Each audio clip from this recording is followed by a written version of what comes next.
Muy buenas noches, muy buenas tardes y muy buenos días. Desde Berlín, Alemania, comenzamos la transmisión número 197 de Demoliendo Mitos de la Políticas Charlas. Muchas gracias por acompañarnos. Recuerden, por favor, ayudarnos con el pulgar arriba, con los comentarios, el botón de compartir y, naturalmente, si así lo quisieran, con las membresías y, asimismo, a través de PayPal. Desde Madrid, España, como todos los domingos, nos acompaña el señor Fernando Moragón. Fernando, ¿qué tal todo por ahí? Bueno, típico jornada de abril. Bueno, ya estamos, hoy es Domingo de Ramos, en la Semana Santa y tal, y estas cosas, y se nota que la gente ya ha cogido el coche y ha empezado a salir despavorida fuera de Madrid a cualquier sitio, da igual, con tal de que no sea Madrid. Ahí, en esto tenemos, como saben bien los españoles, pues hay gente que se coge 3 días y dice, pues mira, me cojo el lunes, no, 3 días, no, se coge 2 días, el lunes y el martes, y el miércoles 3 días. Y el jueves estoy fatal de la cabeza. Y como el jueves y el viernes es fiesta, pues nada, es decir, me cojo 3 días y tengo 9. Es decir, con lo llamamos sábado, domingo, los 3 días más la Semana Santa, con lo cual me voy por ahí a cualquier lado. Y ya luego hay gente que no puede, por desgracia, cogerse esos 3 días, pero esos 4 se va. Con lo cual, aquí, en Madrid, en Semana Santa, esos 4 días, Jueves Santo, Viernes Santo, sábado y domingo, no hay nadie, pero nadie. Es una ciudad fantasma, lo que es un encanto. O sea, yo nunca me voy en Semana Santa a ningún sitio. O sea, me voy de vacaciones, me voy en cualquier época del año menos en Semana Santa. Porque es que vas a los sitios y no hay nadie. Puedes entrar. Es más, ya menos quizá, porque con todas las restricciones y tal, pero hace ya unos años podías aparcar, o sea, en sitios de Madrid donde no se podía aparcar nunca, podías aparcar a la americana, como las películas estas que ves, ya, todos conocemos películas norteamericanas, que el protagonista o quien sea va y aparca el coche a la americana, es decir, llega y no hace maniobras, pum, lo deja. Esto, la realidad, no tiene nada que ver con esto. O sea, tú te vas a Nueva York o cualquier ciudad y no hay manera de aparcar ni haciendo 2000 maniobras. Pero quiero decir, pero claro, no van a salir en la cena haciendo maniobras porque es una pérdida de tiempo. Entonces siempre aparcan a la americana, ¿no? Directamente porque hay un espacio gigantesco. Pues eso en Madrid, hasta que empezaron con las medidas ecoidiotas, a que no se pudiera circular en el centro de Madrid, a que solo pudieran ir coches eléctricos por aquí, híbridos por allá, el resto no, y tal. Bueno, pues ya lo han liado. Pero antes, en Semana Santa, podías aparcar a la americana en muchos sitios. Cosa que era una. O sea, yo a veces salía, sacaba el coche solo para aparcar a la americana. O sea, sin más. O sea, por darme el placer de no hacer maniobras. Llegaba a un sitio, pum, aparcar y decía, pues ya está, ala, me voy. Porque es que, bueno, puedes ir a cualquier lado, está todo vacío, tal, y se hace buen tiempo. Que, en fin, que es una gozada Madrid en Semana Santa. Y por lo demás, bueno, tenemos poco a poco cómo va avanzando esto. Es decir, lo que vamos viendo es, ahora lo comentaremos, cómo va avanzando lo de Ucrania. Cada vez se confirma más lo que veníamos diciendo de que a Trump esto de la guerra de Ucrania le importa un pimiento, porque estamos viendo cómo están avanzando en otros muchos ámbitos de manera discreta en negociaciones en Turquía, en tal, no sé qué, tratando otros temas que no son Ucrania, que son los que realmente le interesan a Trump. Es decir, desde las tierras raras hasta la guerra de Oriente Medio, pasando por la energía, el dólar, etcétera, etcétera, etcétera. Y ya digo, Ucrania, y ya ahora hablaremos porque ha habido declaraciones del representante Kellogg especial de Estados Unidos para Ucrania y de la reunión que tuvo Witkoff, ¿cómo se llama? ¿Cómo se pronuncia este hombre?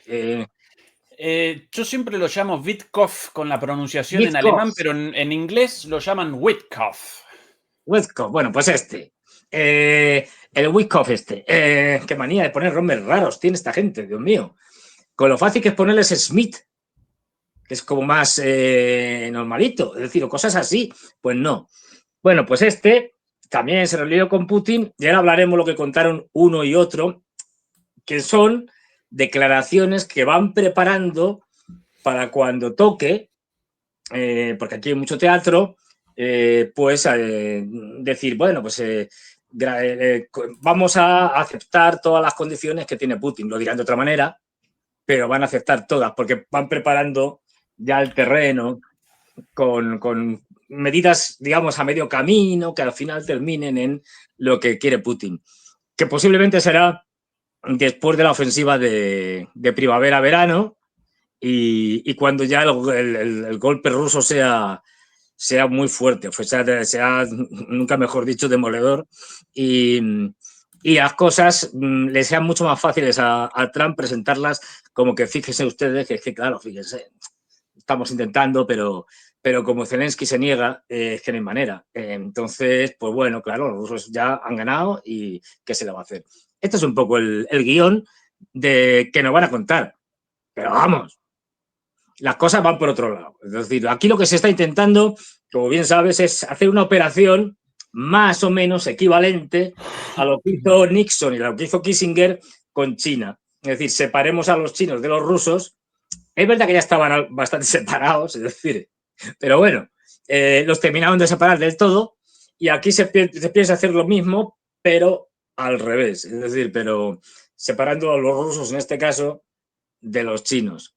Más que separarlos, o sea, porque no se van a separar, pero pues sobre todo reconciliándose con Rusia de tal manera que Estados Unidos pueda comprar, comerciar con todo lo que le interesa de Rusia, que es mucho, y que es fundamental para poder lanzar esa guerra que ya hemos visto ahora. Ahora hablaremos de la guerra arancelaria también, esta guerra arancelaria de Kitty Pon, que te pongo, que te quito, que tal, no sé qué, pero que no ha hecho más que empezar. Joder, vaya rollo que os he soltado, así de introducción. Pero bueno. ¿Qué tal, Fernando, si comenzamos la conversación, la charla con lo sucedido alrededor de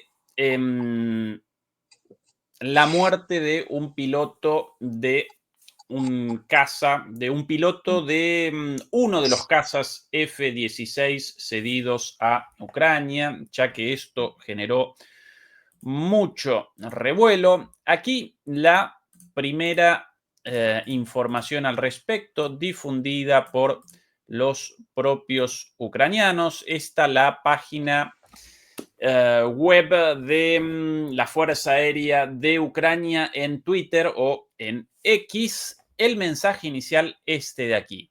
El 12 de abril, ayer, el 12 de abril de 2025, Pablo Ivanov, de 26 años, falleció mientras pilotaba un F-16 en una misión de combate. Ofrecemos nuestras más sinceras condolencias a la familia de Pablo. Dio su vida en combate defendiendo su patria de la ocupación.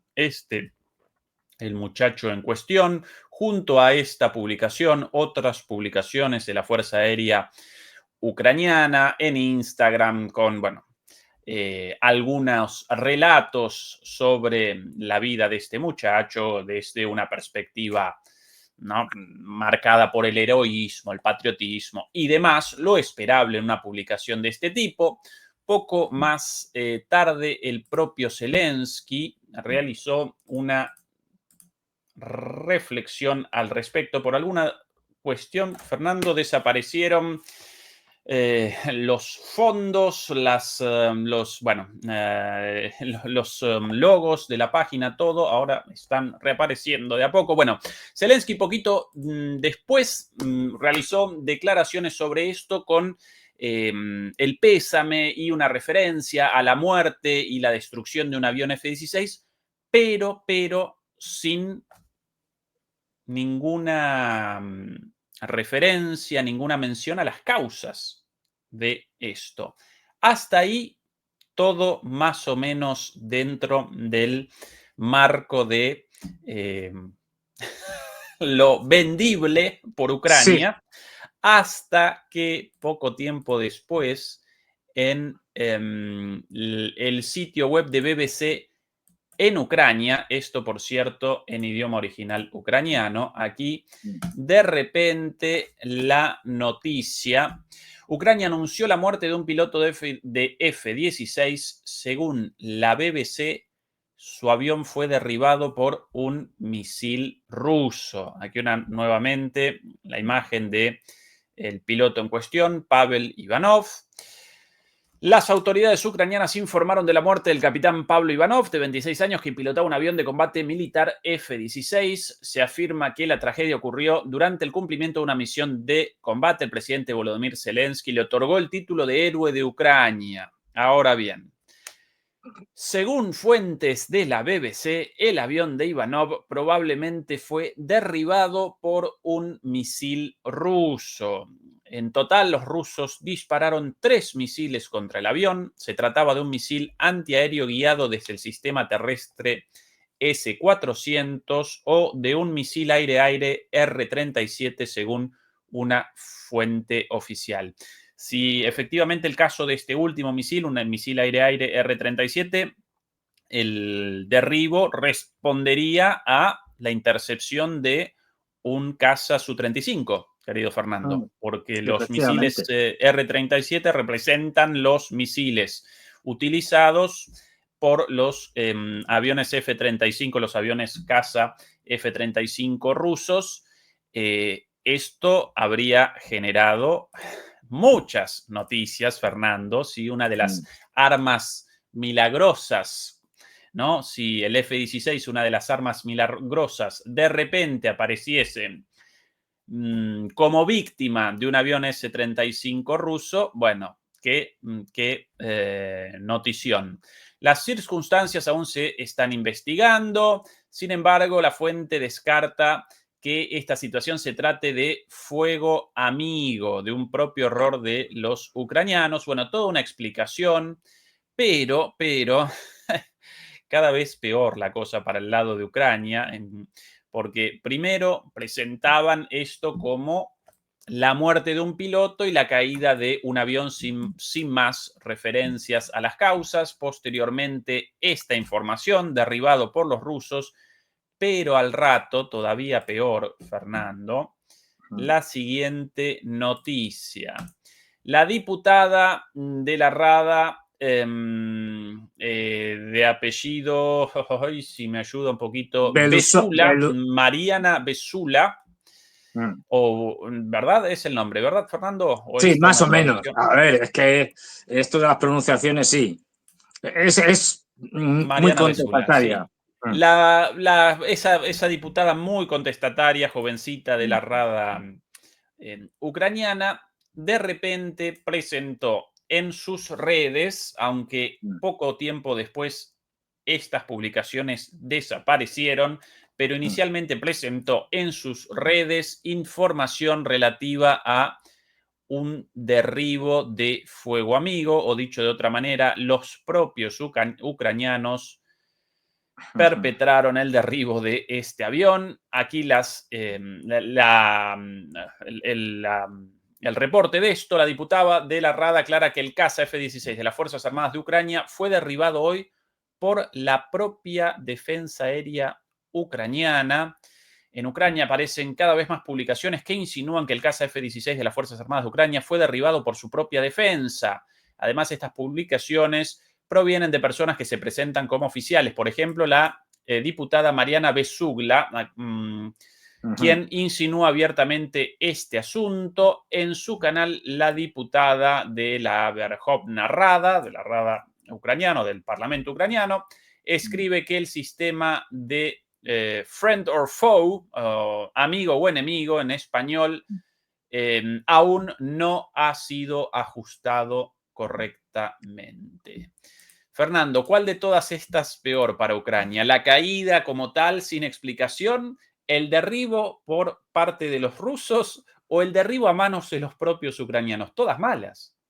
Claro, es decir, yo hubiera sacado una más, que es marcianos provenientes de dicho planeta de Marte derriban con rayos cósmicos de difícil cuantificación y cualificación el F-16. porque dices, bueno, claro, son más marcianos con una tecnología extraterrestre, con una tecnología mucho mayor, quedan mejor. Que la gente no se lo traga porque lo de los... Bueno, te creas, mucha gente se traga lo de que hay extraterrestres, es decir, por ahí pululando por todos lados. Así que, bueno, porque a ver, efectivamente, ¿qué es peor? ¿Que te lo derribe un S-400? ¿Que te lo derribe el fuego amigo? Vamos, que lo derribes tú mismo, o que los sistemas, o bueno, por un error, o que O un encima es que Su-35. También bastante malo un Su-35 también, un porque ahí 75, superaron los... pero claro, es decir, dices, a ver, vamos por partes. Si te lo ha derribado un S-400, oye, chico, si es que un S-400 se cepilla F-16 sin problemas, es decir, no se los carga. O sea, estamos hablando de F-16, que es un avión diseñado y que empezó su cadena de producción y tal en los 70. O sea, hace la tira, que si bien ha sido modernizado y tal, pero que además los aviones que le han mandado a los ucranianos no son las versiones modernizadas últimas, no, es lo más antiguo que tenían. Entonces, pues, no es lo mejor de lo mejor. Si te lo ha derribado un S-400, pues es lo normal. O sea, la noticia aquí sería, un F-16 entra en el radio de acción de un S-400 y no lo derriba. Eso sí que sería una noticia. Que lo derribe es que, a ver, es como, no hay, o sea, estamos hablando de tecnologías que no tienen comparación posible por la diferencia de época, de tiempo. Es decir, en fin. O sea, que eso, bueno, dentro de lo malo, no debería ser ni noticia. Que te lo derribe un Su-35, me parece que era, ¿no? Sí, efectivamente, con un misil Pues aire-aire R-37. Estamos hablando de un avión de estos que se llaman de cuarta generación plus, es decir, muy cercanos a la quinta generación, y el F-16 es de tercera generación. Es decir, es un avión prehistórico. O sea, que un Su-35 derribe a un F-16 también entra de lo normal. La noticia aquí también sería un F-16 derriba a un Su-35. Aquí, joder, ¿pero qué tiene? ¿Qué le han puesto al F-16? Y tal. Luego ya entramos en otras cuestiones. Fuego amigo. Bueno, todo el mundo, o sea, no hay ejército, por bueno que sea, que de vez en cuando, los rusos se les ha pasado, que de vez en cuando tengan errores y se carguen o ataquen tropas suyas o se carguen aviones o lo que sea por ellos mismos por equivocación. Sin ir más lejos, si os acordáis, en el año pasado creo que fue, pues un avión de estos AWACS ruso fue derribado por fuego amigo. Bueno, pues un desastre, pero bueno, ¿qué es lo que hay? Mucho más gordo que lo del F-16, porque bueno, esto del F-16... Con lo cual dices, bueno, fuego amigo, entra dentro de lo posible y tal, malo, porque siempre es malo. Más grave lo de la diputada esta Belousov, esto ya sí, o como se llame, no, Belousov, no, ¿cómo se llama? Besula, Mariana Besula. Besula, es decir, lo de Besula, más grave porque dice, no, es que, a ver, los sistemas para identificación de los aviones que son amigos y enemigos es que no funcionan. O funcionan así. Esto es más grave. O sea, esto es lo más grave. Dice, es que no. Entonces, pues claro, lo raro es que no te lo derriben. Vamos. Entonces, bueno, claro, cuando te basas en mentiras provocadas por los ucranianos, pero también apoyadas y provocadas por Occidente, por Europa y Estados Unidos, acordaros de que esta es la enésima vez que nos fueron contando desde el principio de la operación militar especial en el 2022 de que ahora vamos a mandar X armas, las que sean, que con estas armas ya los ucranianos van a poder, vamos, poco menos que derrotar a los rusos y llegar hasta Moscú. Empezamos con pues ya ni me acuerdo, es decir, bueno, con sistemas que ya los tenían, con los sistemas antitanque y cosas de estas y tal, luego ya los cañones, la artillería, necesitamos artillería, venga artillería, luego los tanques, tal, que sin municiones de todo tipo y condición, municiones de racimo, municiones de uranio empobrecido, venga, lo que haga falta. Luego ya pasamos a tal hasta que llegamos a los aviones, a los F-16, que van a cambiar el curso de la historia. Pues no, porque todo el mundo sabía que eso no es verdad. Pero había que vender una narrativa para hacer pensar los ucranianos, es decir, el gobierno ucraniano de Zelensky y compañía, a su población y en Occidente a la población occidental, de que esto tenía recorrido, de que, oye, que el partido los ucranianos lo podían remontar, aunque fueran perdiendo y tal un poco, pero oye, que con los F-16 ahora sí, ya la cosa iba a cambiar. Pues nada, llegaron los F-16 y luego llegaron los... Y no se quedó ahí, luego llegaron los misiles, estos de, entre comillas, de largo alcance, los Atamax, estos impronunciables, los Storm Shadow, su versión francesa, los Scalp, estos y tal. Y pues que cambiaron completamente la guerra, pues no. No hay armas milagrosas, lo sentimos. Es decir, esto no funciona así. Resultado, que al final, pues, ¿qué están haciendo los F-16? Que tampoco tienen tantos, ¿eh? Porque aquí ya sabemos que se promete mucho, pero luego lo que se entrega es bastante menos de lo que se suele prometer. Pero vamos, pues, ¿qué están haciendo? Y pues básicamente no volar. Quiero decir, o sea, no salir, no despegar. Y si despegan es para darse una vuelta en los alrededores del campo de aviación muy lejos del frente, de tal manera que no puedan ser derribados. Cuando despegan en una operación es básicamente para soltar un misil, que lo suelten a mucha distancia. Por eso no, los misiles, los Storm Shadow, por ejemplo, y demás, soltados de un F-16, no llegan muy lejos dentro del territorio ruso. ¿Por qué? Porque es que no lo sueltan en la frontera, lo sueltan 200 o 300 kilómetros desde atrás, porque no quieren ser derribados. Con lo cual, al final, si tienen un alcance de 300 kilómetros, pues caen al otro lado de la frontera, o mucho 100 kilómetros de profundidad. Según parece, y estas cosas hay que ponerlas entre comillas, este piloto, joven, creo que tenía 21 años, una cosa así, pues se acercó demasiado. Es decir, si te acercas demasiado y entras en el radio de defensa por capas de los rusos, pues date por muerto.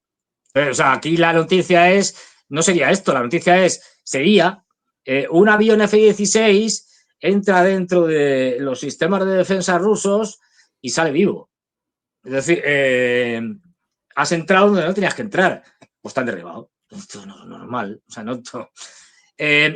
claro, esto ya causa más revuelo en una Ucrania ya que está cada vez más en descomposición, con un Zelensky ya cada vez más enloquecido, más desesperado y con cada vez más guerras intestinas dentro del aparato del régimen de Zelensky, ¿no? de la élite que le rodea. Bueno, esto cada vez lo vamos a ver más, que por cualquier cosa ya las luchas internas se van a ir acelerando. Pero vamos, recordar eso, una cosa, que es que, a ver, da igual lo que les den los europeos. Ahora los franceses le estaban dando el Mirage 2000. Bueno, un avión un poco, a ver, es un avión más o menos como el F-16, no es el avión más avanzado que tienen los franceses, que es el Rafale, o como se pronuncia, escrito Rafael. Bueno, mira, Bastante tienen bastantes anticuado, de años. hecho, casi fuera de servicio en Francia, si no recuerdo mal. Sí, sí, Con sí, es el solamente clásico 6 en avión. servicio todavía, sí. Claro, que bueno, algunos tienes y tal, pero que ya no lo utilizas más que para ciertas cosas. Bueno, por eso se lo dan, porque ya no lo necesitan. Y esto es interesante porque revela que nunca, y esto sobre todo dirigido por los norteamericanos, nunca ha habido la intención de darle a Ucrania armamento en calidad y en cantidad suficiente para que tuviera alguna opción de ganar la guerra. ¿Por qué? Por una razón muy sencilla. Porque los norteamericanos, incluso la administración Biden de chiflaos, eran conscientes de que si hicieran eso, se acercarían de una manera terriblemente peligrosa a una guerra nuclear. Y por lo tanto, eso no era lo que querían los norteamericanos. Los norteamericanos buscaban otra cosa, no lo olvidemos. La idea inicial de los norteamericanos es que, utilizando a Ucrania como ariete militar, golpeamos a los rusos, les ponemos nosotros, los norteamericanos, pero sobre todo los europeos, que eran los que tenían el gran comercio con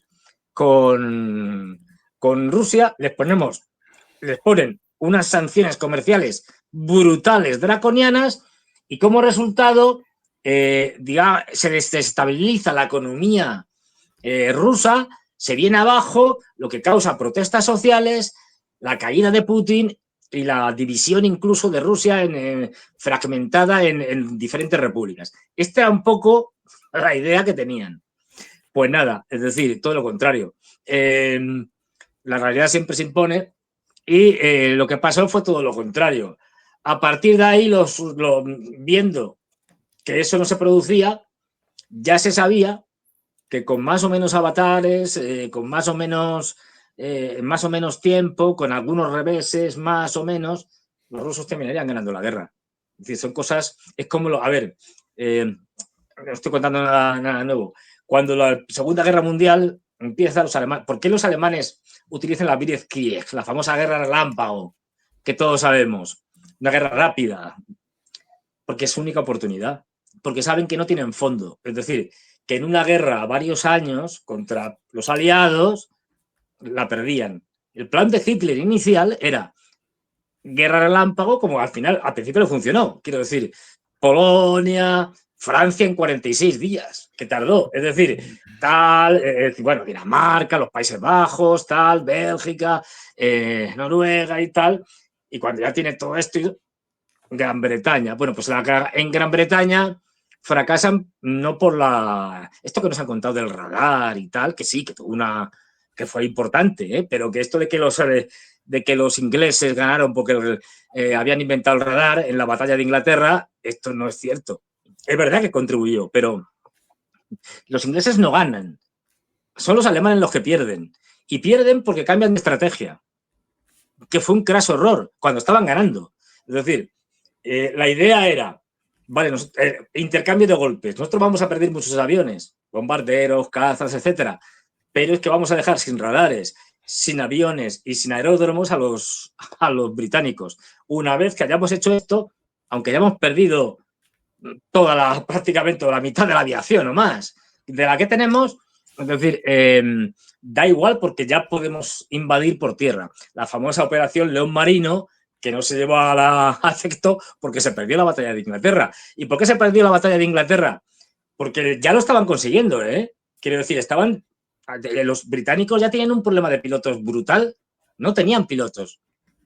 Por ejemplo, ¿qué es lo que pasa? Que ahí Hitler decide cambiar las tornas y decir, bueno, ahora vamos a dedicarnos, en vez de seguir machacando estos sistemas como radares, aeródromos y demás, ahora vamos a desanimarlos bombardeando población civil. Londres, Coventry, etcétera, etcétera. Ese fue el gran error. Si hubieran seguido en la línea anterior, hubieran ganado la batalla de Inglaterra. Bueno, pues este rollo que acabo de contar es para decir que los aliados, una vez que pasa la batalla de Inglaterra, más o menos ya desde el 42 prácticamente, saben que una vez ya en el 41, cuando empieza la operación Barbarroja, saben que Alemania ya ha perdido. Es cuestión de tiempo. Ha perdido. Es decir, tienes dos frentes abiertos, vale, podrán durar más, causar más bajas a los aliados, podrán hacer lo que quieran, pero saben que han perdido. Bueno, pues aquí pasa igual en la guerra de Rusia, o en la guerra, mejor dicho, la guerra de la OTAN contra Rusia en Ucrania, que es como hay que definirla. Una vez que el impulso es inicial para que quebrara a Rusia no se consigue y se consigue todo lo contrario, el fortalecimiento de la economía rusa y por lo tanto un mayor apoyo a Putin, pues es una guerra que está perdida. La puedes alargar, ¿qué es lo que han hecho? En junio del 41, el inicio de la operación Barbarroja, Fernando. Claro, pues, la guerra terminada en el 45. 4 años de guerra, de alguna manera, con el resultado opuesto. Esto dicho quizás de manera muy burda, pero el análisis de Fernando brillante, básicamente. A pesar de que los alemanes pudiesen realizar campañas militares exitosas pudiesen conquistar objetivos sustanciales, fundamentales, estratégicamente aparecía imposible un cambio en el desarrollo de la guerra. Y por eso ya en el 41 podían determinar la derrota eventual de Alemania. ¿Cierto, Fernando, que la planificación militar de la Alemania nazi comparada con la planificación de la OTAN de la guerra en Ucrania genera es que vamos, ¿no? vamos. Sí, risas respecto al actual, ¿no? Porque en ese caso, más allá de los errores de Hitler, la oficialidad alemana realizaba un trabajo militar muy serio sobre la base de militares formados, con experiencia, etcétera, etcétera, etcétera. Los actuales generan vergüenza ajena. Fíjate que aquí, lo curioso es que aquí en la guerra actual de Ucrania tenemos un ejército, es decir, una masa de soldados que con limitaciones, pero se ha comportado y se está comportando bien, que están aguantando. Los soldados, sí. Los soldados, es decir, están aguantando. El problema es de altos mandos ucranianos como Sirki, que no hace más que hacer operaciones desastrosas. Anteriormente, Fedauni hacía lo mismo, también hizo unas operaciones que de traca. Y sobre todo, operaciones que están, en el mejor de los casos, son asesoradas, en el más habitual son impuestas por británicos y norteamericanos. Es decir, que la planificación estratégica de británicos y norteamericanos es un desastre, porque son los que le han dicho ataca aquí y ataca allá. Todos sabemos que la operación desastrosa de Kursk fue, por decirlo suavemente, asesorada por los británicos, fue hecha por los británicos. Es decir, en sus líneas fundamentales y generales. Entonces dices, bueno, claro, es que estos de la OTAN no le ganan, bueno, ya lo hemos visto, como suele decir nuestro amigo Juan Antonio Aguilar, no le ganaron ni a los afganos estos que iban con cabreros con alpargatas. Bueno, pues eso, es decir, ahora entendemos por qué la OTAN, da igual el enemigo que le pongas, prácticamente, salvo que sea mínimo, o sea, pues eso, la isla de Granada. Claro, que si no ganan en la isla de Granada, que debe tener una población, no sé qué población tiene la isla de Granada actualmente. Antes tendría menos, en los 80, pero yo sé, 100.000 o a lo mejor ni llega. Es decir, no tengo ni idea, ¿eh? Pero vamos, o es una cosa así que dices, hombre, he ganado. Pues, claro, como para perder. Pero ya hemos visto que en cualquier operación medianamente compleja o grande, es que no ganan una. Yo no he visto un imperio más desastroso. O sea, desde la guerra de Corea, que fue una derrota, no una derrota por KO, pero una derrota, digamos, a los puntos, si se quiere. Porque dices, hombre, es decir, cuando empiezan a subir las tropas norteamericanas y de Corea del Sur y prácticamente tienen cogida casi todo Corea del Norte y entra el ejército chino. Hombre, el ejército chino acababa de salir de una guerra civil. No estaba para muchas, es decir, cosas así esplendorosas. No olvidemos, yo he visto museos en China militares, te van poniendo, o sea, el armamento que tenían los chinos en su guerra civil y luego el que utilizaron en la guerra de Corea, vamos, había armamento medieval más sofisticado. Pues, podéis imaginaros. De hecho, en la guerra civil, las fuerzas comunistas, como no tenían con qué, muchas veces, y además había una masa campesina importante, pues iban como la Edad Media, o sea, cogías pues yo qué sé, ¿cómo se llama esto? La especie de como de tenedor grande, no sé cómo se llama. Esto para coger heno sí, y tal. sí, No sé cómo se llama. Trinchete lo llaman, no recuerdo. Trinchete, o bueno, pues cogías cualquiera, pues eso, tal, y te ibas con eso. De hecho, fabricaban, yo lo he visto, ya digo, museos fabricaban pistolas y una especie de fusil, bueno, no llegaban a ser fusil, eran más cortos, artesanalmente. O sea, artesanalmente, que cojo un cacho de madera, que lo pongo de soporte, fabricamos un tubo metálico, y decir, hacemos un agujerito, así. Horqueta, según Wikipedia, querido Fernando. Claro. Horqueta. Bueno, pues eso, horqueta, pues eso. Quiero decir que es que el armamento realmente era... Y aún así les derrotaron. Bueno, pues de ahí en adelante, Vietnam, ¿para qué vamos a hablar? fueron en una operación en el 82 a Beirut y tuvieron que salir por piernas, es que todos, bueno, sí, ganaron en Panamá, hombre, como para no ganar. Sí, pero con el financiamiento de la droga y Claro, hombre, ya, con pero el qué decir. financiamiento del tráfico de cocaína. Sí, además, Fernando, Mm, todos estas en guerras de un frente y mm. contra enemigos no quiero parecer despectivo del coraje de los No, pero afganos, ni mucho menos, pero no. contra enemigos ubicados militarmente muy por debajo. En el caso de la Segunda Guerra Mundial, recordemos la No. guerra de la Alemania nazi en dos frentes, con el occidental y el oriental, contra una alianza de países y además recordemos también el escenario en África, el escenario en el Ártico, el escenario abierto también en el Pacífico. Realmente la No, allí estamos diferencia hablando.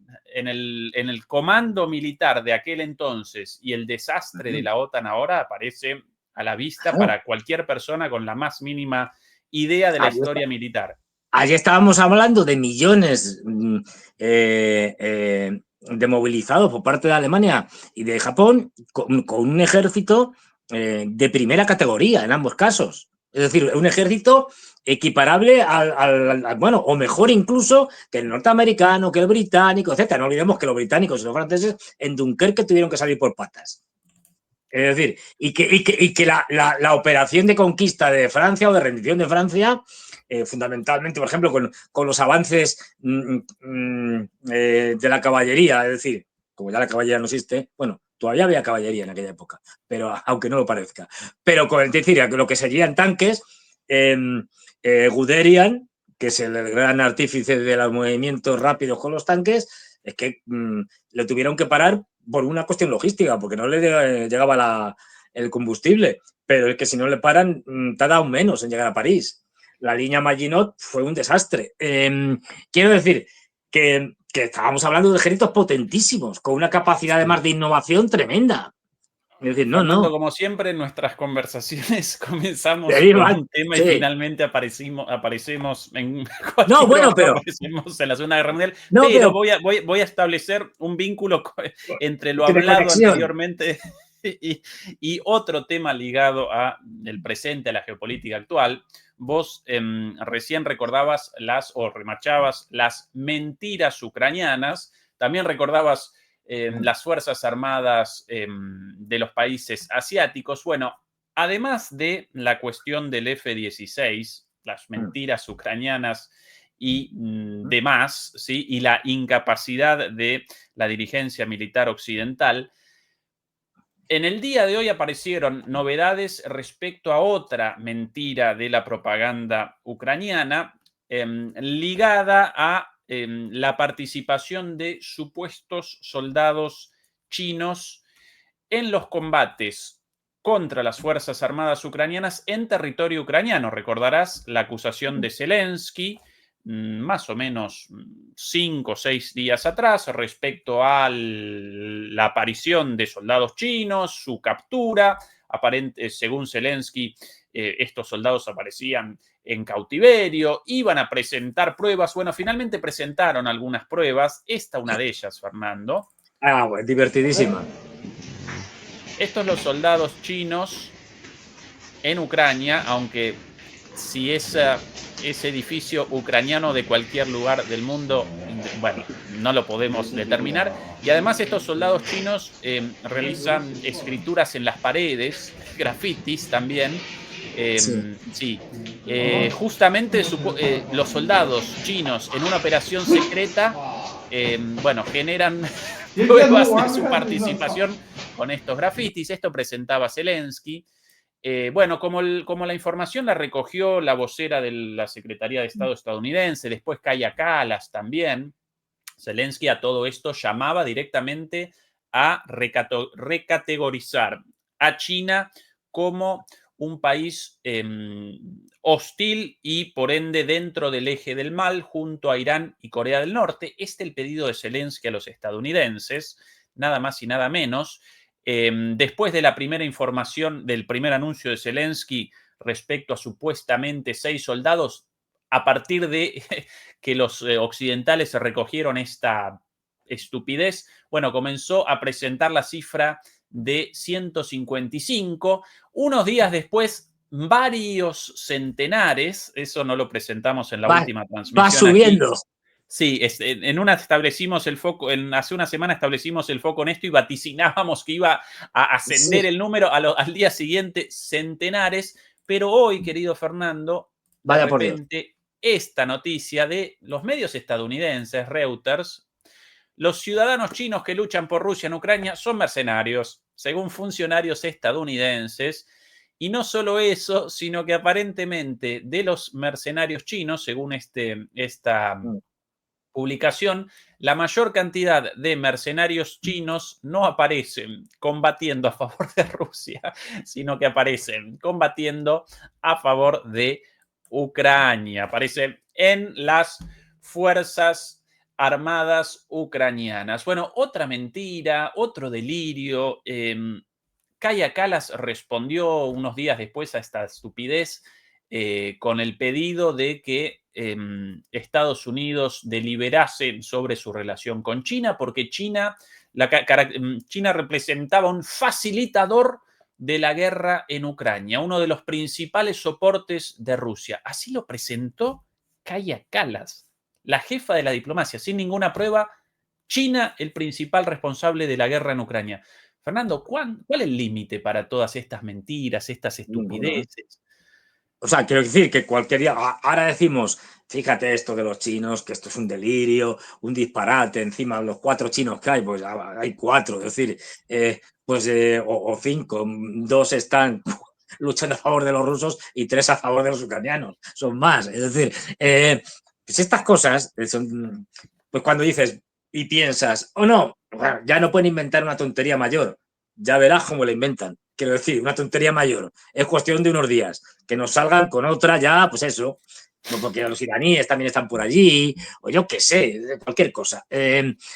A ver, lo que aquí había es pues eso, ya en una concatenación continua de mentiras por parte de Zelensky, que ya es una máquina de producir mentiras. Bueno, a esta en concreto la recogieron la Unión Europea y Estados Unidos. La Unión Europea, porque la belicista Kallas y todos estos, fíjate, que son los chinos y tal, querrían un enfrentamiento también con China. O sea, esto es así, ¿eh? Yo sé que esto puede parecer de chiflados, o sea, estás enemistado, estás a tortas con los rusos y ahora también con los norteamericanos. Oye, qué mejor idea que meterte a tortas con los chinos ya. ¿Para qué? Si uno más, ¿qué más da? Es decir, bueno, pues esto que es un delirio, que no se le ocurriría ni al chiflado más chiflado que del manicomio de seguridad. Vamos, Aníbal Lecter seguro que te decía que no. Es decir, no, ¿pero qué hacéis? Bueno, pues es que este es el nivel de estupidez de los europeos. Pues, bueno, esto ya te traca. Esta es la base de la acusación de Kaja Kallas. Este muchacho ahí ametrallando el cielo. Bueno. Que además puede ser de cualquier sitio, quiero decir, para empezar. Pobre. Porque ese es un chino, es el clásico chino, no es el norcoreano. Luego eran las mismas imágenes que pusieron cuando dijeron que había norcoreanos. O sea, el mismo, ni siquiera las habían cambiado. ¿Para qué? No vamos a forzar. Entonces, esto es, pues eso, de risa. Pero sí es verdad que, por un lado, cualquier pretexto bueno, por delirante que sea, para la Unión Europea, para el sector de la Unión Europea más fanático, como los bálticos, para lanzarse ya también contra los chinos, no olvidemos que antes, bastante antes de que empezara la operación militar especial, ya hubo una ruptura de prácticamente relaciones diplomáticas entre Lituania y China, porque los lituanos prácticamente reconocieron a Taiwán como una embajada. A ver, Taiwán está en muchos sitios, pero está como, digamos, como asociación o como instituto taiwanés de ciencia y cultura, cosas de estas, es decir, camuflado, vamos. Pero darles ese estatus supuso la ruptura de relaciones con China y, ojo, unas sanciones chinas a Lituania bastante duras. O sea, que no aprenden. Bueno, pues ahora más de lo mismo. Y luego a Estados Unidos le venía bien, porque en ese momento estamos con los aranceles famosos de Trump, y bueno, al discurso antichino, todo lo que sea antichino, pues me viene bien. De que hay chinos en la guerra de Ucrania, hay perversos y tal, no sé qué. Es que los chinos son muy malos. Cualquier cosa que se diga mal, que sea mala sobre los chinos, pues los norteamericanos la recogían porque les venía bien. Y eso es básicamente.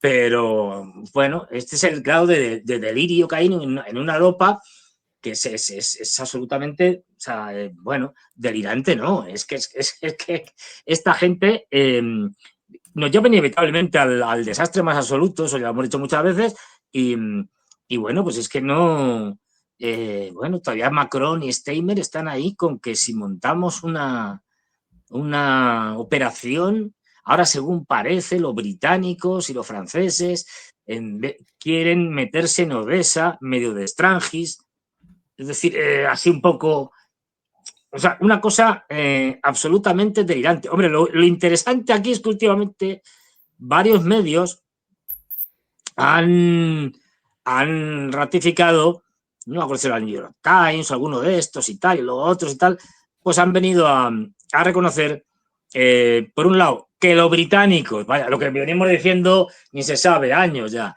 que los británicos desde el primer día estaban allí metidos en la guerra, de manera extraoficial, pero allí, dale que te pego, y los norteamericanos, pues más de lo mismo. Lo de los británicos, estoy mirando aquí, porque lo he visto por aquí antes. No, yo creo que lo de los británicos lo publica ¿cómo se llama? Telegraph, me parece, alguno de estos, así de estos tabloides. Por cierto, es que lo acabo de ver. Según estoy pasando noticias, para que la gente vea, declaraciones del ministro de Defensa alemán Pistorius. Rusia debe comprender que Ucrania es capaz de continuar la lucha. Hasta el último ucraniano, como Boris Johnson. O sea, tú fíjate el nivel aquí del personal. Aquí, The Times. El Times escribe sobre esto en un artículo titulado La historia no contada del papel decisivo de los líderes militares británicos en Ucrania. Joder, vaya titular. Digo, de largo. Bueno, pero lo que te cuenta básicamente es que estaban desde el principio, desde 2022. El Reino Unido ha estado enviando secretamente a sus tropas a Ucrania durante todo el conflicto. Lo que veníamos diciendo. Disfrazados de mercenarios, tal. Nada nuevo, pero ahora ya lo reconocen. Ya sale Times diciendo que sí, que ya estaban allí. Fernando, otro tema en el cual las mentiras ucranianas y occidentales aparecen a la vista nuevamente, comenzó esta mañana, ¿sí? Un tema verdaderamente feo, desagradable, porque aparece ligado a bueno, la existencia, la producción de víctimas civiles en el marco de una guerra. ¿Cuál el contexto? Esta mañana Rusia, en el marco de una ofensiva iniciada en la región de Sumy, realizó un ataque con misiles contra un objetivo ubicado en el centro de la ciudad de Sumy. El ataque naturalmente generó víctimas civiles, lo cual inmediatamente determinó que tanto los medios ucranianos como los medios occidentales y asimismo los líderes occidentales, por sobre todas las cosas los europeos, Ursula von der Leyen y demás, inmediatamente comenzasen a machacar con la versión de que los rusos perpetraban adrede ataques contra objetivos civiles. Esto en los primeros minutos después de sucedido el ataque. La existencia de víctimas civiles no aparece en discusión, fue documentado esto en video, lógicamente, en un ataque contra el centro, contra un objetivo en el centro de la ciudad, lógicamente va a generar víctimas civiles. El ataque fue perpetrado contra la universidad, contra el edificio de la Universidad Estatal de Sumy, pero al poquito tiempo, de repente, la primera información proveniente de los propios ucranianos a través de un video publicado por el mayor de Konotop, o uno de los mayores de los distritos de esta ciudad. De repente esto, lo voy a presentar con mucho cuidado porque al final presentan imágenes de las víctimas, así que bueno. Hay que cortar. Comienza este señor su video realizando una acusación. Más que realizar una acusación, realiza una amenaza contra el gobernador de la región de Sumy por algo, por un secreto, ¿sí? Por no presentar la verdad de lo sucedido. Y bueno, ahora presentamos las palabras de este señor. Realiza una amenaza. Si el gobernador de Sumy no presenta la verdad de lo sucedido, en un par de horas yo voy a desenmascararlo y voy a presentar verdaderamente lo sucedido. Atención. Él organizó el evento hoy aquí.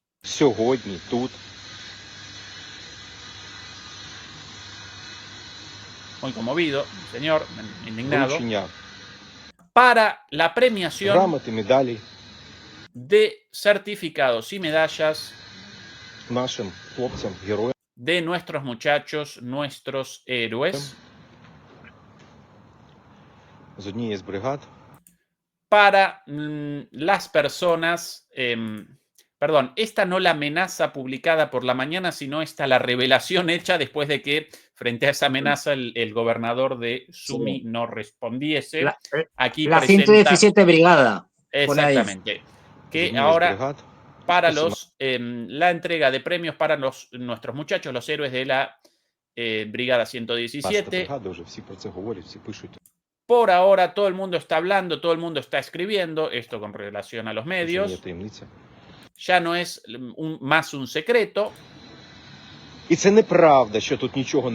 Pero no es verdad que nada sucedió aquí en términos, ¿no? Nada en el sentido de nada militar y que el ataque fue perpetrado contra un objetivo militar. Bueno, en la próxima oración va a remachar el hecho de que por suerte los soldados no fueron alcanzados y como este video fue recogido por los rusos, presentaron después imágenes de las víctimas de los cadáveres y muchísimos aparecen vestidos de militares. Esta información, esta es la publicación de un político ucraniano, el mayor de este distrito de Konotop. Al poquito tiempo, Fernando, otra vez Mariana Vesugla, con una diputada de la Rada, con más información, una vez más desenmascarando a Zelensky, quien inmediatamente después del ataque presentó un video indignado, desenmascarando a los medios, a Ursula von der Leyen y demás, pero con información. Atención a lo publicado por esta señora, aquí traducido ya al español. Esta es su cuenta de Twitter, siempre ahí el original en ucraniano. Vinnytsia, Chernihiv, Poltava, Dnipro, Sumy, todos los casos son similares. Entre ellos se encuentran cientos de otros cínicos ataques rusos directamente contra civiles, pero también hay casos en los que el enemigo recibió información sobre los militares en las grandes ciudades. Es imposible no sacar conclusiones. Esto dicho por una diputada ultranacionalista ucraniana. Es imposible no sacar conclusiones. El enemigo está intentando aprovechar cada oportunidad. Los rusos quieren matarnos, soldados, civiles, adultos y niños. Destruyen parques infantiles, hospitales, torturan y mienten. Una vez más, una diputada ultranacionalista ucraniana. Lo importante, la revelación sobre este caso, con información concreta.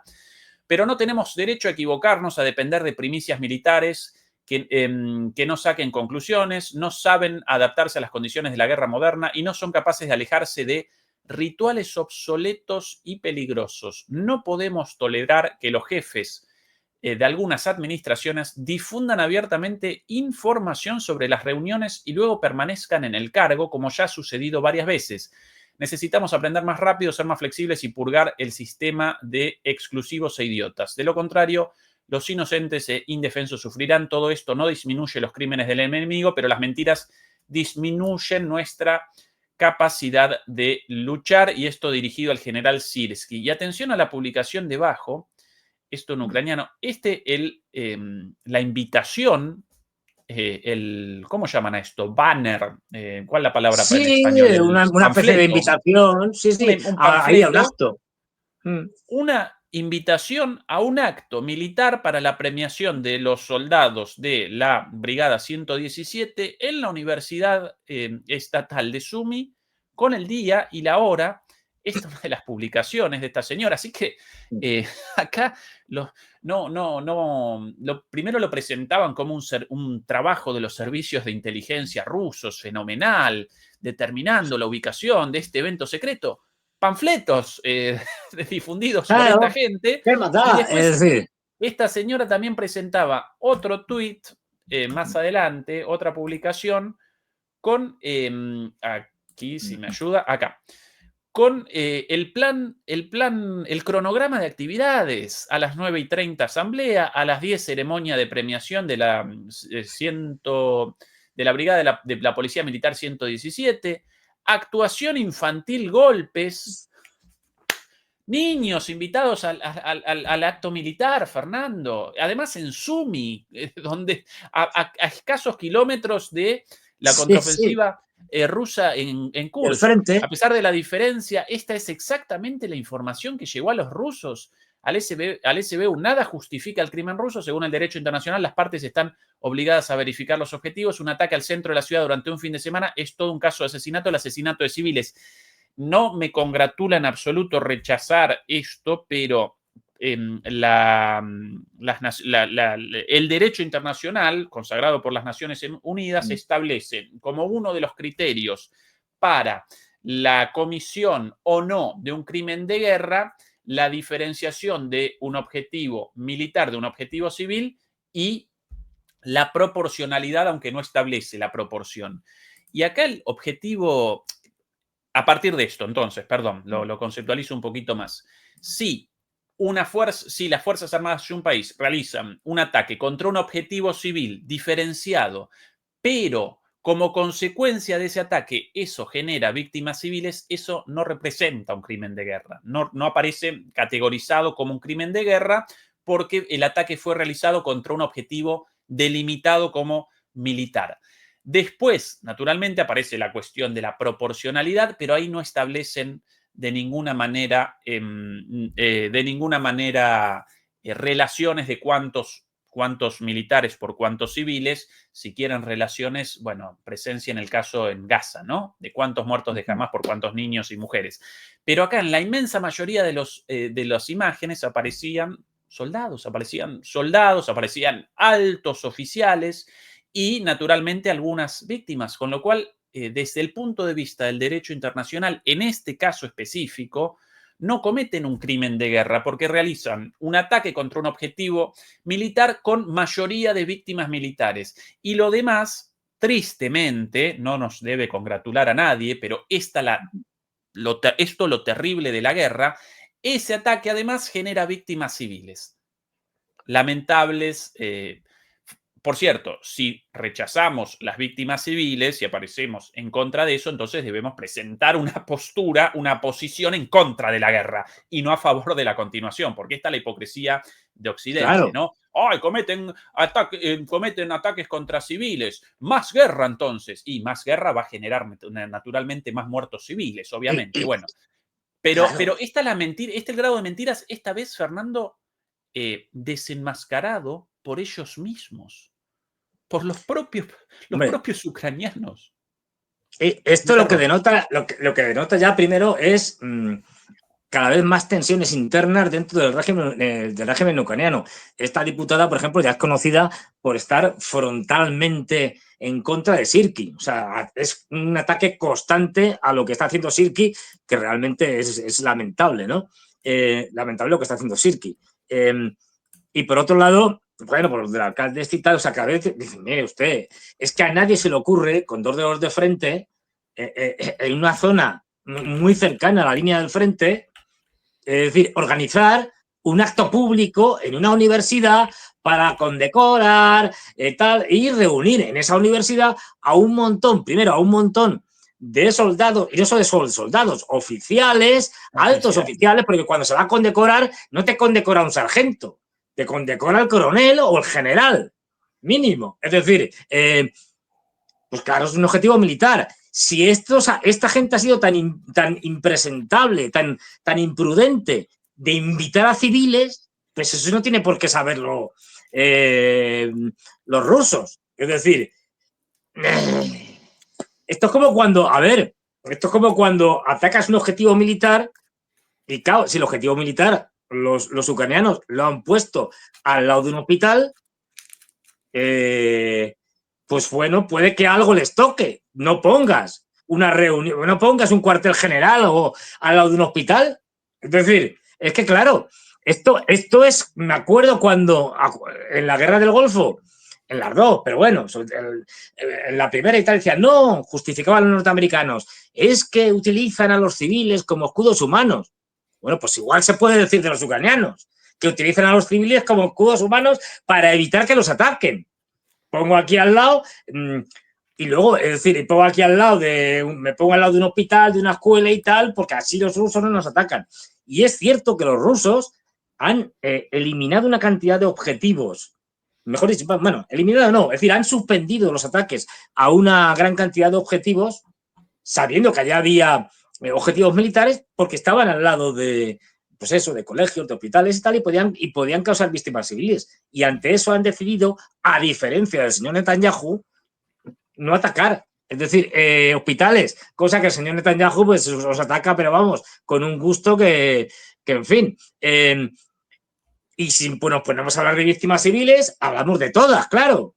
Porque en Kursk, precisamente, las tropas ucranianas no han sido unas hermanitas de la caridad. Se han encontrado fosas comunes de civiles asesinados en Kursk. Es decir, bueno, lo de siempre, o sea, al final, los intentos de manipulación por parte de Occidente, primero de los ucranianos, luego de Occidente en general, para acusar a los rusos de todos los males posibles, en una guerra, ojo, a ver, yo no quiero guerras, pero si tiene que haber más guerras, a mí me gustaría que al menos fueran guerras con una proporción de muertes civiles tan relativamente pequeña como la guerra en Ucrania. Es decir, porque es que, bueno, no hablo ya de Oriente Medio, en fin, ya lo sabemos todos, pero en cualquier otra guerra que cojas, la proporción de civiles suele ser de lejos mucho más alta que la de los militares, cosa que no es el caso. Ahora mismo no sé cuánta. En absoluto. Aquí muy baja la proporción Muy de baja, civiles. varias decenas de, no sé si son 20 o 30.000, no me acuerdo ahora bien. Las cifras que se dan en total. Es decir, en 3 años de guerra. O sea, que no estamos hablando de un mes. ¿Con cuántos muertos, cuántas bajas militares? ¿Fernando, un millón? O sea, que No, más o tantas no. menos. Tantas, ¿No a tanto? ver, no lo sé. Es decir, no lo sé. Es decir, pero ni yo ni nadie tenemos datos. Sí, sí. Pero Solo lo pueden determinar ellos. la gente más razonable y que hace cálculos en base, o sea, hay gente que se le ocurra más, hay gente que empieza a hacer geolocalizaciones, mira todo el tema de los obituarios en periódicos, etcétera, etcétera. Es decir, y hace estimaciones por lo menos más verosímiles. A ver, bajas rusas, 150.000, 200.000, puede De ser, acuerdo. es Esos son verosímil. los obituarios confirmados por Medusa. Ahora, también por ahí. Hay que decir que Medusa es una página web y tal que trabaja para Ucrania. Es pro-occidental, financiada. O sea, no es Con nada independiente. financiamiento en su momento de USA también, ¿eh? Claro, es decir, pero bueno, y los ucranianos que hayan podido perder.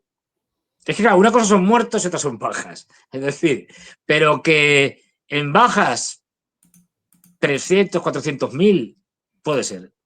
Quiero decir, o sea, es una cifra Nada más, posible. Fernando, yo recuerdo alguna cifra de algún proyecto dedicado 200.000. a los obituarios ucranianos, cierto que no 500, algo 1000. no tan oficial como Medusa, ¿no? Además un medio dedicado a otras cosas. Y yo recuerdo que ellos contabilizaban 650.000 obituarios encontrados por ellos. Pero bueno, esto No lo sabemos, ¿eh? O sea, las no cosas lo como podemos son, determinar. Sí. pero bueno, quiero decir que sean, que por ejemplo, los ucranianos hayan perdido, es decir, hayan tenido unos 200.000 muertos, ¿eh? No bajas, que no es lo mismo. Y que las bajas sean 300.000 más, o sea, que sea 500.000. Bueno, puede ser. Quiero decir Frente a que las víctimas civiles, más o menos el 10%.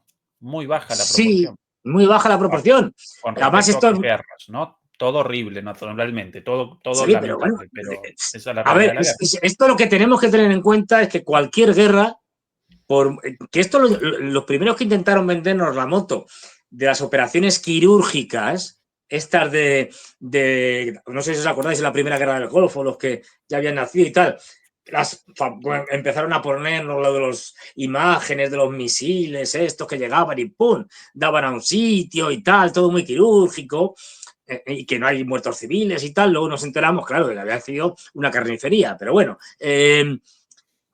Estos fueron los primeros en vender lo de pues eso, la guerra casi con ceros civiles. Eso es mentira. Cualquier guerra, por mucha tecnología que tengas y y por intenciones muy benévolas que tengas de solo atacar militares y que no mueran civiles, van a morir civiles.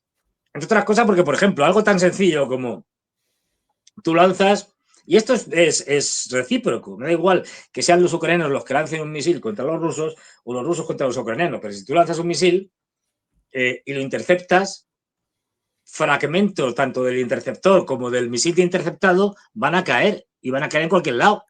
Eso es impredecible. Con lo cual, puede haber la mala suerte de que maten civiles. Solo en la intercepción. O sea, por poner un caso en el que no se busca más que derribar el misil atacante.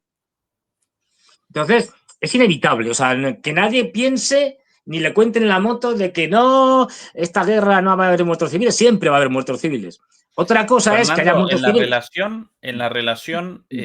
todo esto muy relativo, naturalmente, pero vamos a contabilizar desde tu conteo muy moderado. Para mí, sinceramente, las víctimas fatales Sí, ucranianas militares muchísimo más alto, pero bueno, vamos a contabilizar 300.000. 30.000 víctimas civiles, entonces, por cada 10 militares, un sí. civil muerto. ¿Sí? Es una ratio. Gaza. 10 militares, un civil. En Gaza. Según las propias autoridades israelíes en el inicio, básicamente Hamas presentaba 30.000 combatientes en total. Hasta el momento, oficialmente, 60.000 muertos, más o menos, ¿sí? Según, recordemos, los artículos publicados en Lancet respecto a que la cifra en realidad por encima de 100.000. ¿Por qué? Por la cantidad de muertos debajo de los escombros y los muertos no registrados. Estos 60.000 básicamente los registrados en hospitales funcionando a la luz de las velas. Por cierto, ayer un nuevo ataque contra un hospital en Gaza, crimen de guerra nuevamente. Bueno, si todo jamás asesinado, todo, y obviamente no, porque si no ya ha terminado el conflicto, pero bueno, todo, 30.000 muertos, ya muerto todo jamás, militares, ¿sí? Combatientes, 60.000 muertos totales, con lo cual, por cada combatiente de jamás muerto, un civil muerto. No 10 a 1, sino a 1 a 1. Cuando Pero sabemos. Claro, sobre la base de que los combatientes de Hamas, incluso según algunas cosas leídas israelíes, Hamas presenta ahora más combatientes que antes del inicio del conflicto abierto. Con lo cual, no 30.000 muertos. No. Muchísimo menos que eso. Claro. Quizás la relación incluso inversa, Fernando, ahí. Por cada 10 civiles, un combatiente. En el caso de Rusia en Ucrania, por cada 10 militares o 10 combatientes, un civil. Esa es la diferencia. Y los medios machacan y machacan con el asesinato de civiles de los rusos y de Israel calladitos la boca los criminales. Esta es la realidad de nuestros medios, lamentablemente. Claro, a ver, no me acuerdo, era una publicación israelí, un periódico israelí o una televisión israelí, o sea, nada sospechosa.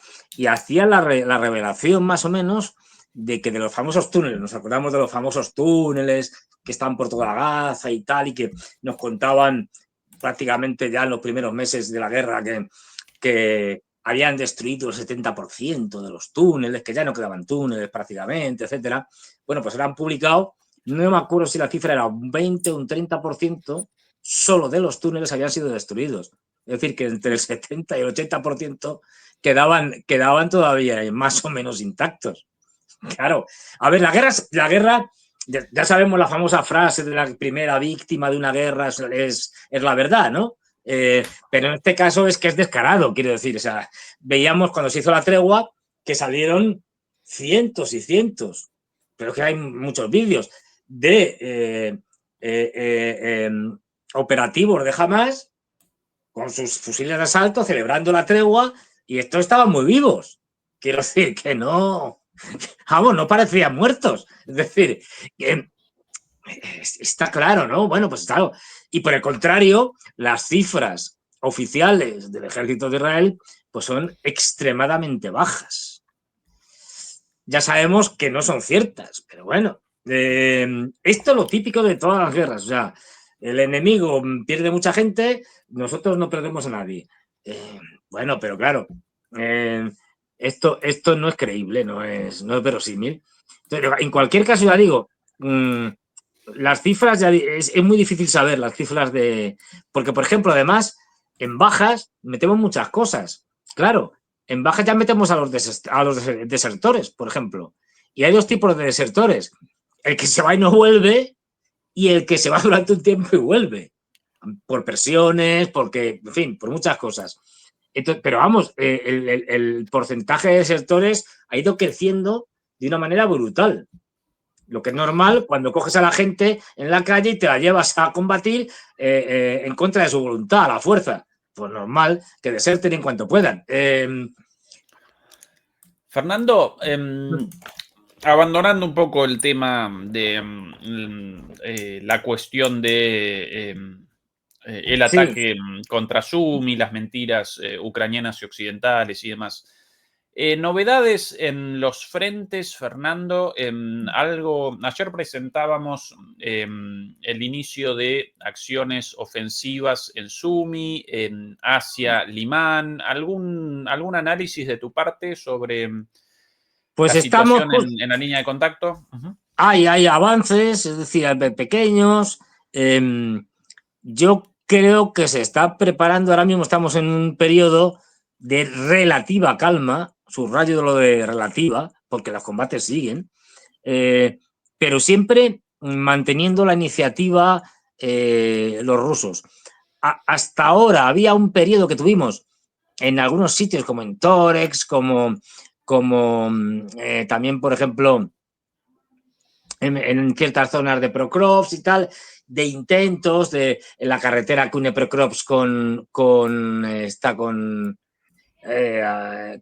Konstantinivka y tal, intentos de contraataque, no de contraofensiva o de ofensiva, no, que no es lo mismo. Contraataque es una acción puntual en un lugar puntual, de manera táctica, para intentar frenar a los rusos, y lo que estamos viendo ahora es que todos esos contraataques pues han servido de poco, porque si lo que se pretendía ralentizar el avance ruso, pues no lo han conseguido. En el caso de Torex, por ejemplo, ya prácticamente se ha recuperado toda la parte que en ese contraataque habían a su vez recuperado los ucranianos. Entonces, bueno, una cosa muy típica, vemos que en Torex atacaron, llegaron mucho más, o sea, prácticamente penetraron hasta el centro, en las zonas, estos montículos, que son montículos producto de la actividad minera, o sea, no son naturales, pero ya son montículos, terracones y tal, de minas de carbón, etcétera. Bueno, todo esto llegaron hasta aquí y tal. Esto se ha recuperado, pero claro, aquí se señala y se ve muy bien el problema del ejército ucraniano y el problema de efectivos, que ya venimos hablando de esto de hace meses.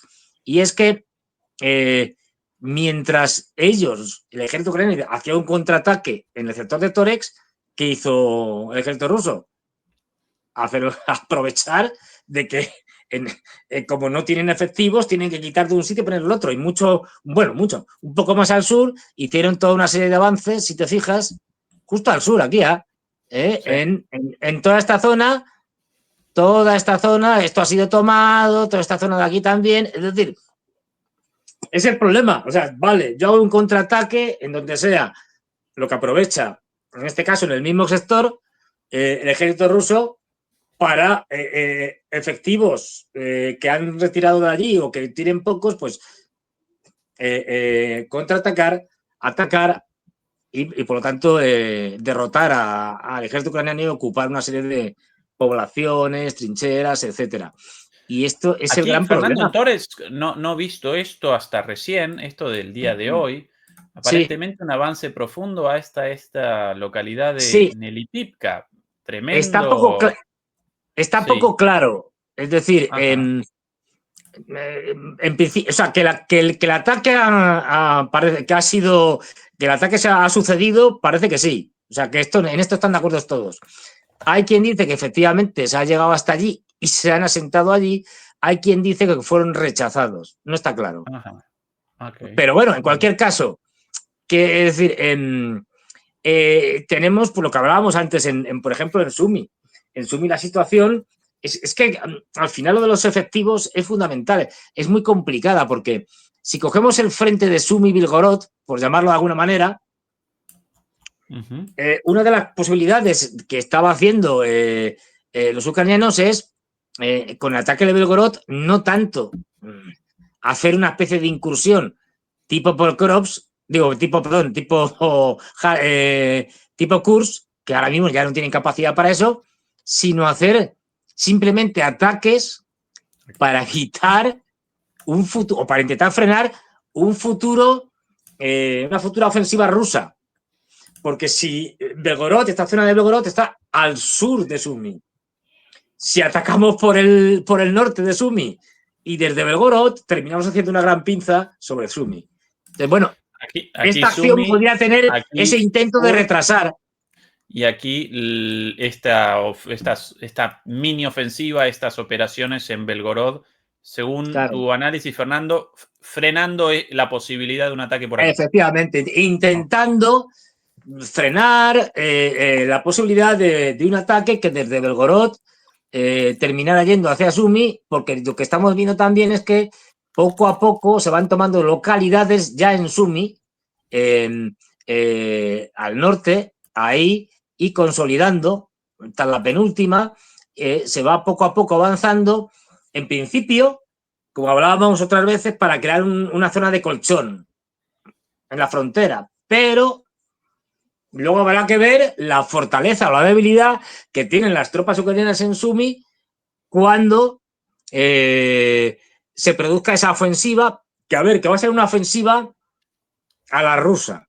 Me explico. Es decir, que nadie piense que van a hacer una ofensiva en profundidad y van a recorrer cientos de kilómetros. No.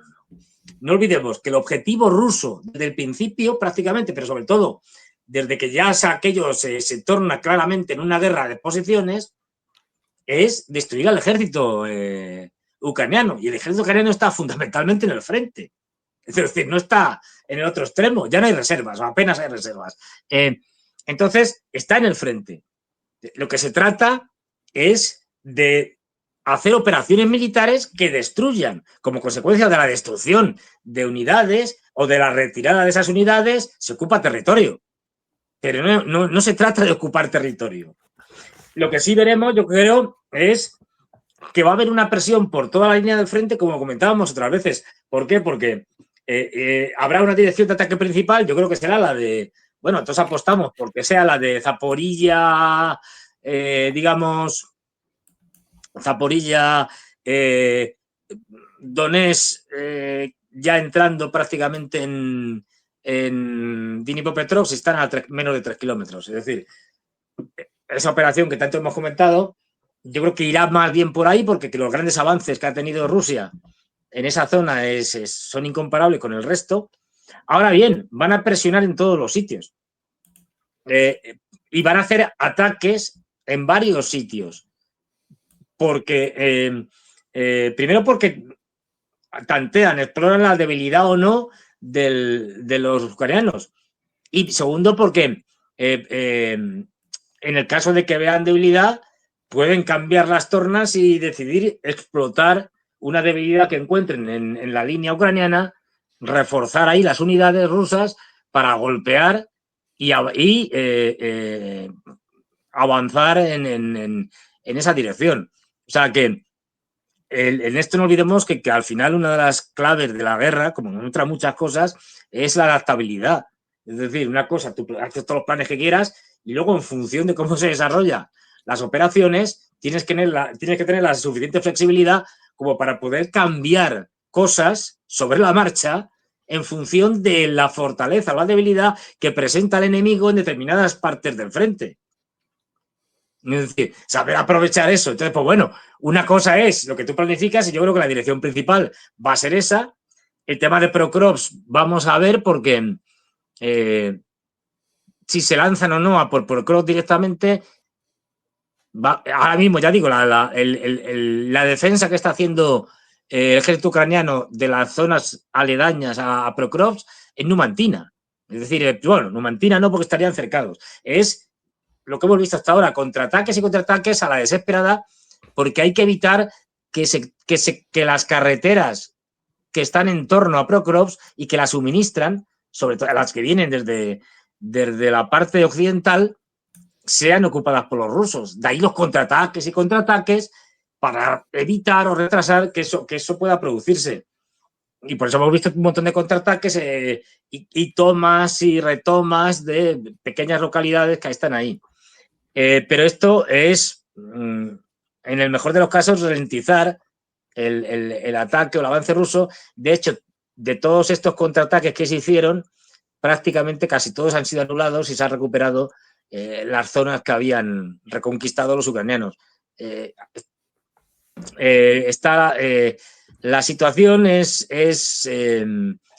ahora mismo muy desesperada para los ucranianos, por eso, por la falta de efectivos y porque toda esa zona del frente, desde que esto que estamos viendo, desde Procrops hacia el sur, no tienen posibilidad, no tienen tiempo para estabilizar el frente. Es decir, cuando atacan los rusos, y los rusos siguen presionando, siguen atacando, tú te vas retirando y no tienes suficiente tiempo para retirarte a otras posiciones, aldeas, pueblos, etcétera, y fortificarlos de tal manera que puedas estabilizar el frente frenando la ofensiva de los rusos. Y si no puedes hacer eso, al final es un retroceder continuo, porque no te da tiempo a fortificarte. Y eso es lo que venimos viendo desde el año pasado. Es decir, sobre todo, ya digo, en esta zona sur, desde la toma de Ugledar. Desde la toma de Ugledar es un continuo ir perdiendo territorio porque no te da tiempo a construir una nueva línea. Y no olvidemos, toda esa zona, estamos ya en las últimas, digamos, sistemas defensivos más o menos construidos desde hace muchos años y reforzados por los ucranianos. En cuanto se pase eso, en algunos sitios ya se ha pasado, prácticamente es campo libre. Y en eso estamos. Fernando, como último tema para Sí. esta charla, por cierto, en más o menos 10 minutos comienza la transmisión de Santiago Martínez, más que interesante lo previsto para el día de hoy sobre el espía español que engañó a Hitler. Muy interesante ese tema. Garbo, si no recuerdo mal el nombre en clave, Clave, pero bueno. clave. O sea, quiero decir que muy interesante porque es un caso poco conocido, pero fundamental. Es decir, contribuyó de manera, no quiero decir más, pero contribuyó de una manera muy importante a la derrota de Bien. los alemanes. Quiero tu perspectiva sobre lo sucedido en Estados Unidos, más particularmente en el gobierno de Trump. Primero, con esta noticia de hace 4 días, Trump anuncia una pausa de 90 días en los aranceles recíprocos, con excepción de China. Para China, 125% más el 20% impuesto por el fentanilo. Aparente un retroceso, un giro de 180 grados de Trump con respecto a los aranceles impuestos a 57 países del mundo. El 10% general para todos los países del mundo mantenido, pero toda esa lista enorme suspendida por 90 días, con la excepción de China, en ese caso aumentados los aranceles. Después, además, sí, recordemos el 25% a el aluminio y el acero, a los automóviles y demás, pero la gran cantidad de aranceles impuestos en aquel anuncio inicial suspendidos. Y hoy, novedad también, esta de aquí, por aquí, BBC, Trump exime a los teléfonos inteligentes y a las computadoras de los nuevos aranceles, incluidos los provenientes de China, ¿sí? En la administración del presidente Donald Trump eximió los teléfonos inteligentes, computadoras y algunos otros dispositivos electrónicos de los aranceles recíprocos incluidos en los gravámenes del 125% impuestos a las importaciones chinas, ¿sí? No desaparece el arancel global del 10%, tampoco ese 20% por el fentanilo. Las grandes empresas tecnológicas como Apple, Nvidia, Microsoft y la industria tecnológica en general pueden respirar aliviadas este fin de semana, añadió el presidente Donald Trump, según este reporte. Es que Tu análisis, Fernando. La respuesta china ha sido muy contundente. Ya sabemos que los chinos, a diferencia de Trump, no están haciendo declaraciones todos los días, no van haciendo, pues eso, bravuconerías, ni haciendo, pues eso, ruedas de prensa casi permanentes, ni nada de esto. Los chinos tienen una concepción más discreta, ¿no? De la política y estas cosas, pero muy efectiva, como se ha visto. Es que la respuesta china ha sido brutal. Y lo hemos visto y lo seguimos viendo. Es decir, lo vimos con el tema del, bueno, por supuesto, la reciprocidad de los aranceles, que tú me lo subes un 50%, pues yo también te lo subo un 50%. Que me lo subes al 120%, pues al 120%. O sea, en esto vamos a responder. 2, lo vimos con el tema de los minerales estratégicos en las tierras raras. Es decir, no, es que ahora mismo te vamos a reducir las licencias de exportación de tierras raras a Estados Unidos. Otro toque. Con la venta, que también lo han hecho los japoneses. Es decir, pero bueno, los chinos también, obviamente, con la venta de bonos del tesoro, con lo cual estás creando un problema gordo a Trump. Pero es que han seguido. Lo penúltimo que estaba leyendo es que han cancelado. O sea, aquí no es que hayan, pues, no, aranceles, no, que han suspendido, han cancelado todas las compras de gas natural licuado norteamericanas. Es decir, que las medidas... A ver, China tiene un poder económico que ahora mismo, de mi punto de vista, es superior al norteamericano. Entonces, aquí podemos interpretarlo de dos maneras. Ante la durísima respuesta china, con guante blanco, con guante de seda, pero durísima, es decir, un buen golpe, Trump evidentemente ha decidido echarse para atrás, diciendo, bueno, y tal, porque veía que no las tenía todas consigo, y aquí lo que podemos pensar es dos opciones, básicamente. Una, estos que Trump se ha lanzado a la ligera con esto de los aranceles, a ver si cuela, sin que, bueno, o pensando que aquí la gente se va a rendir enseguida, como los europeos y tal, y China se va a acobardar, y ha sido, por lo tanto, una decisión un tanto, digamos, poco pensada. No se lo lea por él, sino por la gente que le rodea, ¿no? Que son los que diseñan estas políticas. Que puede ser. U otra, que los de los aranceles, como no es su principal herramienta, de mi punto de vista, van de tanteo. Es decir, yo voy allí, ¡pum!, empiezo a poner aranceles a todo el mundo, porque se la posa a todo el mundo prácticamente, y luego a ver cómo responde cada uno. Pues algunos como los europeos se han muerto de miedo. Y von der Leyen diciendo, bueno, vamos a hablar. Y es que la cosa está muy mal. pero otros países también, ¿eh? Vietnam también ha aceptado, es decir, como muchos países, digamos, han transigido a las exigencias de Trump y han tenido que aceptar las condiciones de Trump. Ahora bien, China no, evidentemente, porque tiene capacidad para esto y para mucho más.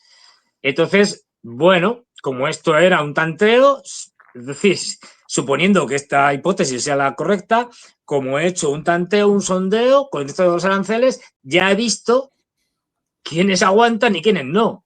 Ahora me puedo permitir, para no perjudicar la economía norteamericana aún más, es decir, pues eso, quitar aranceles, hacer la suspensión por 90 días esta y además con los chinos, pues ya visto que han respondido con mucha dureza, pues entonces digo que quito los aranceles de las tecnológicas, etcétera, porque claro, la gente en Estados Unidos no se puede quedar sin ordenadores, sin iPhones, sin móviles, sin nada de esto.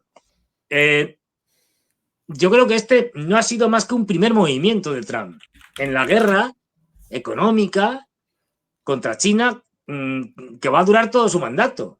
No nos engañamos, y especialmente durante los primeros 2 años, que ahí sí que las tiene en principio todas consigo, desde el punto de vista interno, es decir, tiene todo, la Cámara de Representantes, el Senado, son republicanos, etcétera, hasta las elecciones de medio término, que ya veremos, que todavía queda mucho.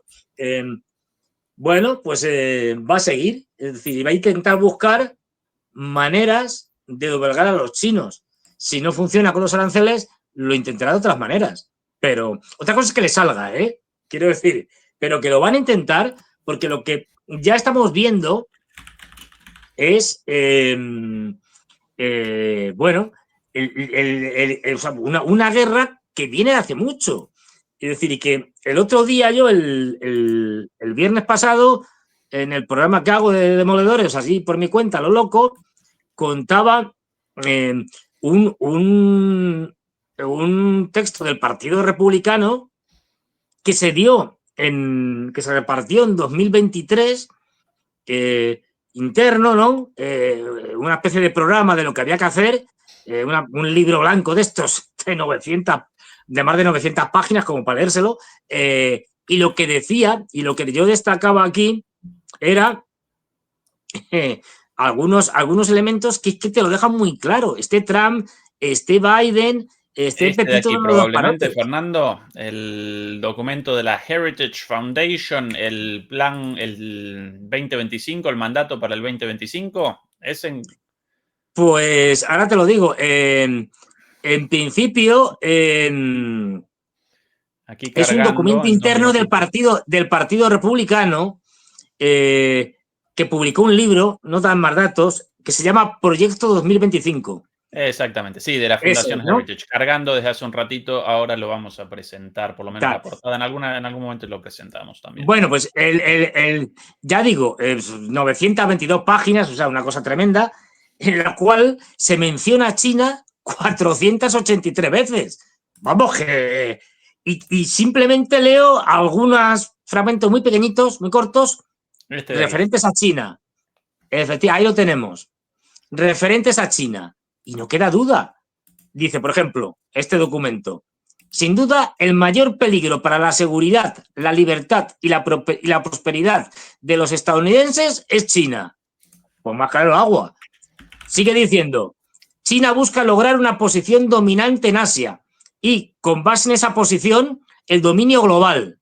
Si Pekín logra este objetivo, podría socavar drásticamente los intereses más fundamentales de Estados Unidos, incluyendo restringir su acceso a los mercados más importantes del mundo. Pues te lo está dejando claro también. Te está diciendo, los chinos son malos malísimos, se van a hacer con el control global y se hace con el control global, la hemos liado porque nuestros mercados y nuestra capacidad comercial se van a la porra. Pero es que dice más. Dice, prevenir que esto suceda, esto de que China alcance el dominio global, debe ser la máxima prioridad de la política exterior y de defensa estadounidense. Ya no es seguro que Estados Unidos tenga una ventaja tecnológica y en información. el progreso de China y su intenso enfoque en las tecnologías emergentes la han transformado en algunas áreas de competidor casi igual a uno que probablemente supera a los Estados Unidos, 2023. Ahora son más. Estados Unidos debe asegurarse que China no tenga éxito. La estrategia de defensa estadounidense debe identificar claramente a China como la máxima prioridad para la planificación de defensa. Pues es más claro agua. Te están diciendo que hay que ir a por los chinos sí o sí. Y esto da igual que sea Biden, Trump, pericos de los palotes, mi vecino de enfrente, un marciano. Así que lo que variarán son las estrategias, las tácticas, por donde quieran, pero no les queda otra. Y la guerra va a seguir y va a ir a más. Veremos cómo, pero va a ir a más. O sea, vale, que ahora lo de los aranceles a lo mejor no le funciona con China a Trump como querría. Bueno, pues ya pensarán otra cosa o activarán otra cosa. Pero ya digo... Yo acompañaría tu análisis, Sí. Fernando, con la demanda de las facciones predominantes y hegemónicas de las clases dominantes estadounidenses, la facción financiera y la facción digital tecnológica, o dicho de otra manera, Wall Street y Silicon Valley, de que abandonara los aranceles, porque muy lindo todo el discurso nacionalista, los aranceles, pero 5 días de pérdidas en las bolsas, 500.000 millones de dólares de capitalización financiera perdidos, fondos de inversión perdiendo dinero, grandes bancos perdiendo dinero, el 80%, si no recuerdo mal, de la producción de Apple hecha en China. En un momento ya el chistecito ya comenzaba a generar molestias, y a partir de ahí un llamadito de Wall Street, de Silicon Valley: Donald, lo que quieras con los aranceles, pero a nosotros no, y Donald rectificó. Todo esto complementario a lo de China, no de ningún modo. No, a ver, es que además, encima, Estados Unidos tiene un problema interno grave, es que las élites dominantes están divididas. O sea, no hay una... Más allá de que quieren acabar con los chinos, no tienen nada claro cómo hacerlo, qué estrategias, y hay división interna entre ellos. Es decir, con lo cual, pues ahí tenemos un problema. Hay gente más consciente y hay gente menos consciente, pero hay una parte que no sabemos cuántos son, es decir, que son conscientes de que o les paran ya, o sus negocios, como ahora, gracias a los cuales son multimillonarios, en un futuro no muy lejano, se van a ir a la porra. Y me da igual que ahora mismo estén muy altos en la bolsa. De hecho, la bolsa lo que ha hecho es ajustarse a la realidad, porque estaba sobrevalorada. Pero es decir, es que... al día de hoy también, Fernando, todavía sobrevalorada al día de hoy. Básicamente un casino de especulación y nada más que eso, sí. Efectivamente, es que el señor Elon Musk, yo no sé si los habrá dado cuenta, ¿no? Supongo que sí. Es que Tesla, ¿vale? Ha hecho un gran negocio con Tesla, que se fabrica en China, pero es que Tesla ya no es competitivo, lo siento. O sea, BYD hace coches mejores y más baratos que lo que Tesla, y además, es que encima el señor Elon Musk le tiene que comprar las baterías de sus Tesla a los chinos, las baterías de litio, con lo cual sabe que ese negocio no tiene futuro. ¿Es así? ¿Le guste o no? Y como eso, muchos más. Entonces, claro, pues te lo piensas y dices, bueno, vale, a lo mejor mis acciones bajan en la bolsa, pero es que este negocio que hasta ahora me ha servido, en el futuro ya no me va a servir. Y pongo el caso este de Tesla porque es muy obvio. Es decir, que hay muchos. De ahí que haya esa división interna, porque son conscientes, por lo menos muchos de ellos, de que sus negocios se van a ir a la porra cuando los chinos los superen y los reemplacen. Y bueno, vamos a ver. Ya para mí van a tirar al final, sea vía aranceles, sea vía, no sé, bombardeando barcos, no tengo ni idea. Pero tienen que cargarse la cadena de suministros. O sea, la desglobalización es ya un hecho y tienen que llevarla al máximo de una manera radical, que es lo que realmente puede perjudicar a China de una manera dura. Fernando, por ahí, Lynch 1310, Sí, nos que me llama enrollo. a la razón, ¿sí? Nos coacciona para que abandonemos finalmente esta transmisión, vayamos redondeando porque comienza Santiago en DMP Geopolítica, Santiago Martínez, que nadie lo desaproveche, por favor, que recuerden el último like, ¿sí? De los 3.000 demoledores y demoledoras conectados hoy, por favor, acompáñenos con el like, nosotros redondeamos acá. Muchas gracias a Beatriz Pulido por la moderación, muchas gracias a los demoledores y a las demoledoras por acompañarnos siempre, por ustedes, nosotros aquí, y en 2 minutitos nada más comienza Santiago Martínez con el espía que engañó a Hitler, el espía español. Yo acá atornillado el sillón porque quiero presenciar Efectivamente. esa transmisión. Fernando querido, un abrazo enorme. Hasta la próxima. Igualmente. Hasta luego. Gracias.